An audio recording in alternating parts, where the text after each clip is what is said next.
যা আছে মহাভারতে তা ঘটে চলেছে এই ভারতে। পুরো ব্যাপারটাকে এভাবে বললে ভুল হয় না নিশ্চয়ই।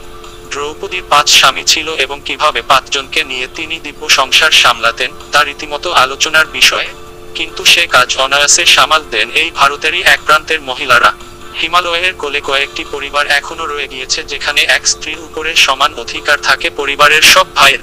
এ নিয়ে অনেকের আপত্তি থাকলেও যারা এইভাবে সংসার চালাচ্ছেন তারা কিন্তু সুখে থাকার কথাই বলেন।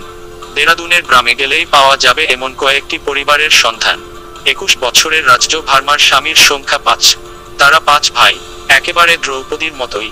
প্রতিরাতেই তিনি এক একজন স্বামীর সঙ্গে কাটান। এ নিয়ে স্বামীদের মধ্যেও কোনো দ্বন্দ্ব নেই। তার 1.5 বছরের একটি পুত্র সন্তান রয়েছে। তবে কোনো স্বামী ও রসে তার জন্ম তা রাজযোগ জানেন না। রাজযোগ জানাচ্ছেন তার পরিবারের এই ধারা চলে আসছে অনেক আগে থেকেই। তার মা 3 ভাইয়ের স্ত্রী ছিলেন। 5 স্বামীর মধ্যে কে তার সব থেকে বেশি কাছে।